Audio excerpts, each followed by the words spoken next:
भगवान श्री कृष्ण कहते हैं, अच्छे लोगों की मैं बहुत परीक्षाएं लेता हूँ, परंतु साथ कभी नहीं छोड़ता। बुरे लोगों को मैं बहुत कुछ देता हूँ, पर साथ नहीं देता। सोचने का ही फर्क होता है, वरना समस्याएं आपको कमजोर नहीं बल्कि मजबूत बनाने के लिए आती है। प्रार्थना ऐसे करो जैसे सब कुछ भगवान पर निर्भर करता है, और प्रयास ऐसे करो जैसे सब कुछ आप पर निर्भर करता है। कभी सर्प को देखा है? उसके निकट जाओ तो दुत्कारता है, दूर रहने की चेतावनी देता है। और यदि वही सर्प आपके निकट आकर नृत्य करने लगे तो विचित्र नहीं लगेगा आपको? उसी प्रकार किसी के स्वभाव में इस प्रकार की विचित्रता आना दुर्दता का लक्षण है। दुर्दता से आपको ठगने वालों का यही लक्षण होता है कि वो आपसे अपने व्यवहार से विपरीत व्यवहार करते हैं। जो आपके अत्यधिक मीठी बातें करे और विनय दिखाएं, तो उससे सावधान हो जाइए, क्योंकि मित्र दिखावा नहीं करते, और जो दिखावा करते हैं वो मित्र नहीं हो सकते। श्री कृष्ण कहते हैं, तू करता वही है जो तू चाहता है, और होता वही है जो मैं चाहता हूँ। इसलिए तू वही कर जो मैं चाहता हूँ, फिर होगा वही जो तू चाहता है। मनुष्य कितना भी गोरा क्यों न हो, उसकी परछाई हमेशा काली ही होती है। मैं श्रेष्ठ हूँ, यह आत्मविश्वास है, लेकिन मैं ही श्रेष्ठ हूँ, यह अहंकार है, जिससे हमें बचना चाहिए। परिस्थिति हमें जितना तोड़ती है उतना ही आपको मजबूत बनाती है। जो व्यक्ति किसी के जीवन में हंसी और चेहरे पर खुशी लाने की क्षमता रखता है, ईश्वर उसके जीवन में हंसी और चेहरे पर खुशी हमेशा बनाए रखता है। भरोसा जीता जाता है, मांगा नहीं जाता। यह वह दौलत है जिसे पाया जाता है, कमाया नहीं जाता। यदि कोई मनुष्य हमारे साथ बुरा कर रहा है तो उसे करने दो, क्योंकि यह उसका कर्म है और समय उसके कर्म का फल जरूर देगा। लेकिन हमें कभी भी किसी के साथ बुरा नहीं करना चाहिए, क्योंकि यही हमारा धर्म है। श्री कृष्ण कहते हैं कि क्षमा दुनिया का बहुत ही कीमती शब्द है, लेकिन इस क्षमा का कब और कहाँ कैसे प्रयोग करना है, ये जानना बहुत आवश्यक है। पहला, अगर आपसे कोई अपराध हो जाए तो तुरंत क्षमा मांग लेनी चाहिए। अगर आप क्षमा नहीं मांगेंगे तो इसमें आपकी ही हानि है, क्योंकि क्षमा न मांगने से मन में अहंकार जागता है, और अहंकार तो हमारी हानि ही करता है। दूसरा, अगर कोई अपराध कर दे और आपसे क्षमा भी न मांगे तो आप उसे क्षमा मत करिए, क्योंकि क्षमा अत्यंत अनमोल है और बिन मांगे किसी को देना आवश्यक नहीं है। तीसरा, यदि कोई अपराध करे और आपके साथ गलत करे, क्षमा भी मांग ले तो उसे क्षमा कर दे। इससे आपके भीतर की करुणा जागेगी, प्रेम जागेगा। और चौथा, यदि आप कोई अपराध कर दें तो क्षमा अवश्य मांगना, इससे आपको ही लाभ होगा, क्योंकि सामने वाला व्यक्ति आपको माफ करे या ना करे, आपका अहंकार गिरता है तो आपका मन और शांत होता है और निर्मल हो जाता है। श्री कृष्ण कहते हैं, जिसके साथ बात करते ही खुशी दुगनी और दुख आधे हो जाए, वही अपना है, बाकी तो बस दुनिया है। श्री कृष्ण कहते हैं, मैं सभी प्राणियों को समान रूप से देखता हूँ। मुझे न तो कोई कम प्रिय है और न ही कोई अधिक प्रिय। जो मेरी प्रेम पूर्वक आराधना करते हैं वो मेरे भीतर रहते हैं, और मैं उनके जीवन में सदैव साथ रहता हूँ। यदि आप किसी के साथ मित्रता नहीं कर सकते तो किसी के साथ शत्रुता भी न करें। किसी ने श्री कृष्ण से पूछा कि प्रेम का मतलब क्या होता है। श्री कृष्ण मुस्कुरा कर बोले, जहाँ मतलब होता है वहाँ प्रेम कहाँ होता है। प्रेम एक ऐसा अनुभव है जो मनुष्य को कभी परास्त नहीं होने देता, और गिरना एक ऐसा अनुभव है जो मनुष्य को कभी जीतने नहीं देता। शांत होकर देखिए, सभी समस्याओं का हल मिल जाएगा। रिश्तों की कदर भी पैसों की तरह ही करनी चाहिए, क्योंकि दोनों को ही कमाना बड़ा मुश्किल है, लेकिन गंवाना बहुत आसान।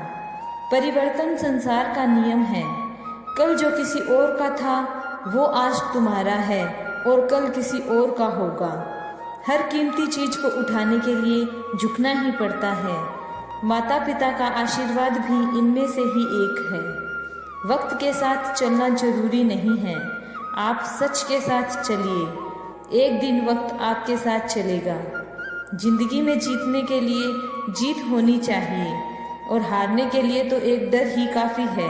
जब मनुष्य को अपने धर्म पर अहंकार हो जाता है तो उसके हाथों से अधर्म होने लगता है। जीवन में कभी मौका मिले तो सारथी बनना, स्वार्थी नहीं। जैसे पानी को दूध के साथ मिलाया जाए तो वह भी दूध के जैसा ही हो जाता है, और वही पानी अगर कीचड़ में मिलाया जाए तो वह कीचड़ बन जाता है। ठीक ऐसे ही मनुष्य के जीवन में भी होता है। एक गुणहीन व्यक्ति गुणवान व्यक्ति की संगत में बैठे तो उसे भी गुणवान समझ लिया जाता है और सम्मान भी दिया जाता है। एक गुणवान व्यक्ति अगर गुणहीन व्यक्ति की संगत में बैठता है तो उसे तिरस्कार मिलता है। इसलिए अपने जीवन में संगति सोच समझ कर कीजिए। जो अपना भला चाहता है वह दुर्योधन है, जो अपनों का भला चाहता है वह युधिष्ठिर है, और जो सबका भला चाहता है वो भगवान श्री कृष्ण है। आजकल किसी के गुणों से ज़्यादा रूप रंग व कपड़ों को देखा जाता है। एक दिन रंग रूप कपड़े सब धोखा दे जाएंगे, लेकिन जो गुण है वही साथ निभाएंगे। इस दुनिया में कोई भी ऐसा व्यक्ति नहीं है जिसके पास समस्याएं ना हो, और ऐसी कोई समस्या भी नहीं है जिसका कोई समाधान ना हो। कर्म हमेशा सोच कर करिए, क्योंकि न तो किसी की दुआ खाली जाती है और न ही किसी के बद्दुआ खाली जाती है। जिंदगी में कई फैसले बहुत सख्त होते हैं और यही फैसले जिंदगी का रुख बदल देते हैं। अगर आपकी समस्या एक जहाज की तरह बड़ी है तो भूले नहीं, प्रभु की कृपा भी सागर जितनी विशाल है। अहंकार में धन, वैभव और वंश तीनों चले जाएंगे। विश्वास न हो तो रावण, कौरव और कंस को देख लो। लक्ष्य के आधे रास्ते से वापस मत आना, क्योंकि आते वक्त आपको आधा रास्ता तय करना पड़ेगा। जो सुख में साथ दे वो रिश्ते होते हैं, लेकिन जो दुख में साथ दे वो फरिश्ते होते हैं। भगवान श्री कृष्ण कहते हैं, जो तुम्हें मिल रहा है वही तुम्हारे लिए बेहतर है। ये तुम नहीं जानते, पर देने वाला जरूर जानता है। समय आने पर सबको सब कुछ मिलता है। समय से पहले पाने की चाह दुख का कारण बनती है। अपने बुरे समय में स्वयं और समय दोनों पर विश्वास रखें, क्योंकि समय कोयले को भी हीरा बना देता है और ईश्वर रंग को भी राजा बना देता है। श्री कृष्ण कहते हैं, परमात्मा ने आपको सबसे अलग बनाया है, इसलिए दूसरों के जैसे बनकर अपनी वास्तविकता को नष्ट ना करें। संबंध बड़ी बड़ी बातें करने से नहीं, छोटे छोटे भावों को समझने से मजबूत होते हैं। एक गांव में एक व्यक्ति रहता था जो अपने जीवन को लेकर बहुत चिंतित था। उसे लगता था कि उसके जीवन में एक बड़ा बदलाव आना चाहिए, जिससे उसके जीवन में किसी भी तरह की परेशानी ना रहे। उसके पास खूब धन हो, खूब प्रसिद्धि हो, वह जहाँ जाए उसे सम्मान मिले, परंतु उसके जीवन में कुछ भी बदल नहीं रहा था, क्योंकि वह कुछ करने की जगह सही समय का इंतजार कर रहा था और समय उसके कुछ करने का इंतजार कर रहा था। उसकी इसी आदत के कारण उसका मन दुखी रहने लगा। उसके मन में नकारात्मक विचारों का वास होने लगा। उसे हर चीज में कमी नजर आने लगी। जब भी वह कुछ करने का विचार बनाता तो उसके मन में ये विचार पहले आता कि शायद ये काम ठीक से नहीं हो पाएगा। उसे लगने लगा कि शायद वो कुछ करने के लायक ही नहीं है। इसका परिणाम ये हुआ कि उसका जीवन पहले से भी ज़्यादा दुख में हो गया। उसे समझ नहीं आ रहा था कि वो इस परिस्थिति से बाहर कैसे निकले। दिन बीतते जा रहे थे, लेकिन उसे अपनी समस्या का कोई समाधान नहीं मिल रहा था। उसी दौरान उनके गांव में एक साधु आए जिनकी प्रसिद्धि दूर दूर तक थी। सब ऐसे कहते थे कि उनके पास सभी समस्याओं का हल है। यह बात उस व्यक्ति को जब पता चला तो वह बिना कुछ सोचे समझे उस साधु के पास गया। साधु को प्रणाम कर अपनी समस्याएं बताई। उसने बताया कि वह अपने जीवन में बदलाव चाहता है, लेकिन उसे कोई सही राह नहीं मिल रही है। साधु ने उस व्यक्ति की बात सुनकर उसे अगले दिन सूर्योदय के समय आने को कहा। दूसरे दिन जब वह व्यक्ति साधु के यहाँ पहुँचा तो साधु पूजा पाठ करके सैर के लिए निकलने वाले थे। तो साधु ने उस व्यक्ति को साथ चलने को कहा। चलते चलते वे खेत के पास पहुँचे। गेहूं की फसल की ओर इशारा करते हुए साधु ने कहा कि क्या तुम बता सकते हो कि खेत में ये फसल कैसे हुई होगी? उस व्यक्ति ने पूरी प्रक्रिया बताते हुए उत्तर दिया, पहले खेत को जोता गया होगा, फिर बीज डाला गया होगा, उसके बाद समय समय पर पानी दिया गया होगा, तब जाकर ये फसल उगी होगी। थोड़ा और आगे चलने पर उन्होंने देखा एक खेत में घास ही घास थी। एक बार फिर साधु ने उस व्यक्ति से प्रश्न किया कि क्या तुम बता सकते हो कि ये घास कैसे उगी होगी? तो व्यक्ति ने कहा, महाराज, घास कौन उगाता है? ये तो अपने आप ही उग जाती है।